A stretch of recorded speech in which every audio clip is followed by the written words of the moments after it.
ಮಾಜಿ ಪ್ರಧಾನಿ ಎಚ್.ಡಿ. ದೇವೇಗೌಡರ ಪತ್ನಿ ನಿಧನರಾಗಿದ್ದಾರೆ. ಅಗಲಿಕೆಯ ನೋವಿನಲ್ಲೂ ಕುಟುಂಬ ಅಂತ್ಯಕ್ರಿಯೆಯನ್ನ ನಡೆಸೋದಕ್ಕೆ ಬೇಕಾದಂತಹ ಸಿದ್ಧತೆಗಳನ್ನು ಮಾಡಿಕೊಳ್ತಾ ಇದ್ದಾರೆ.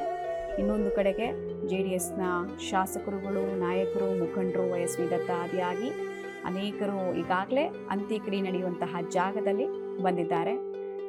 ಸಹಸ್ರ ಸಂಖ್ಯೆಯಲ್ಲಿರುವಂತಹ JDSನ ಕಾರ್ಯಕರ್ತರು ಕೂಡ ಈ ದುಃಖದಲ್ಲಿ, ನೋವಿನಲ್ಲಿ ಭಾಗಿಯಾಗಿದ್ದಾರೆ.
ವಿವಿಧ ಮಠಾಧೀಶರ ಆಗಮನ ಕೂಡ ಆಗಿದೆ, ಅದನ್ನು ಗಮನಿಸ್ತಾ ಇದ್ದೀರಾ. ಇನ್ನೊಂದು ಕಡೆಗೆ ತಮ್ಮ ಜೀವನವನ್ನು ಪತ್ನಿ ಇಲ್ಲದೆ ಮುಂದೆ ಹೇಗೆ ಗೌಡ್ರು ಕಳೀತಾರೆ ಅನ್ನುವಂತಹ ಆತಂಕ ಸಾರ್ವಜನಿಕರಲ್ಲಿ ಕೂಡ ಇದೆ. ಈ ಮಧ್ಯೆ ಅಂತಿಮ ಯಾತ್ರೆ ಸಾಗ್ತಾ ಇರುವಂತಹ ಮಾರ್ಗದುದ್ದಕ್ಕೂ ಕೂಡ ಕೈ ಮುಗಿದು ನಮಸ್ಕರಿಸ್ತಾ ಇದ್ದಾರೆ. ಮತ್ತು ಪ್ರತಿಯೊಬ್ಬರ ಬಾಯಲ್ಲೂ ಕೇಳಿ ಬರ್ತಾ ಇರೋದು ಒಂದೇ ವಿಚಾರ, ಸದ್ಗತಿ ಪ್ರಾಪ್ತಿಯಾಗಲಿ ಚೆನ್ನಮ್ಮ ಅವರಿಗೆ ಅಂತ ಹೇಳಿ. ಹಲವು ಸವಾಲುಗಳನ್ನು ಹೇಗೆ ದೇವೇಗೌಡರು ಎದುರಿಸಿದ್ರು ಅಂಥದ್ದೇ ಒಂದು ದೊಡ್ಡ ಸವಾಲು ತುಂಬು ಕುಟುಂಬದ ನಿರ್ವಹಣೆ. ಅದನ್ನು ನಿಭಾಯಿಸಿದ್ರು, ಮುಂದೇನೂ ನಿಭಾಯಿಸ್ಕೊಂಡು ಹೋಗ್ಬೇಕು ನೀವೆಲ್ಲ ಅಂತ ಸೊಸೆಯಂದರಿಗೆ, ಮಕ್ಕಳಿಗೆ ಎಲ್ರಿಗೂ ಒಂದು ಅಡಿಪಾಯವನ್ನು ಹಾಕಿ ಭದ್ರ ಬುನಾದಿಯನ್ನು ಹಾಕಿಕೊಟ್ಟು ನಿರ್ಗಮಿಸಿದ್ದಾರೆ. ಬೆಳಗ್ಗೆಯಿಂದ ಕೂಡ ನಾವು ನೋಡ್ತಾ ಇದ್ವಿ ಪೂರ್ವ ಸಿದ್ಧತಾ ಕಾರ್ಯಗಳು ಹೇಗೆ ಅಂತ್ಯಕ್ರಿಯೆ ನಡೆಯುವಂತಹ ಜಾಗದಲ್ಲಿ ಆಗಿತ್ತು ಅಂತ ಹೇಳಿ. ಕೊನೆ ಕ್ಷಣದ ಸಿದ್ಧತೆಗಳನ್ನು ಕೂಡ ನೋಡ್ಕೊಳ್ತಾ ಇದೆ ಕುಟುಂಬ. ಪ್ರತಿಯೊಬ್ಬರಿಗೂ ಕೂಡ ಒಂದೊಂದು ವಿಚಾರಗಳು ನೆನಪಾಗ್ತಾ ಇದೆ, ಕಣ್ಣೀರಿಡ್ತಾ ಇದ್ದಾರೆ. ಭವಾನಿ ರೇವಣ್ಣ ಇರ್ಬೋದು, ಪುತ್ರಿ ಎಲ್ರಿಗೂ ಕೂಡ ಒಂದೊಂದು ವಿಚಾರ ಚೆನ್ನಮ್ಮ ಅವ್ರನ್ನ ನೆನೆದು ಕಣ್ಣೀರಿಡ್ತಾ ಇರುವಂತಹ ಸಂದರ್ಭ. ಒಬ್ರಿಗೊಬ್ರು ಧೈರ್ಯ ತುಂಬಿಕೊಳ್ತಾ ಇದ್ದಾರೆ. ನನಗಂತೂ ಒಬ್ಬ ತಾಯಿ ಸ್ವರೂಪಿಯಾಗಿ ನಾನು ಕಳೆದ 40 ವರ್ಷಗಳಿಂದ ಅವನ್ನ ನೋಡಿದ್ದೀವಿ. ನಾವೆಲ್ಲ ಭಾಳ ಚಿಕ್ಕ ವಯಸ್ಸಿನಲ್ಲೇ ತಬ್ಲಿ ಆದಂಥವ್ರು. ಎಲ್ಲೋ ಒಂದು ಕಡೆ ದೇವೇಗೌಡರ ಆತ್ಮೀಯತೆ ಬೆಳೆದ ಮೇಲೆ ನಾವು ಅವ್ರ ಮನೆ ಒಬ್ಬ ಸದಸ್ಯರಾಗಿ ನಮಗೆ ಆ ತಾಯಿ ತಂದೆ ಸ್ಥಾನ ಕೊಟ್ಟಂಥವ್ರು. ಮತ್ತು ನಿಜವಾಗ್ಲೂ ಅವರ ಅಗಲಿಕೆ ನಮ್ಮೆಲ್ರಿಗೂ ನೋವು ತಂದಿದೆ.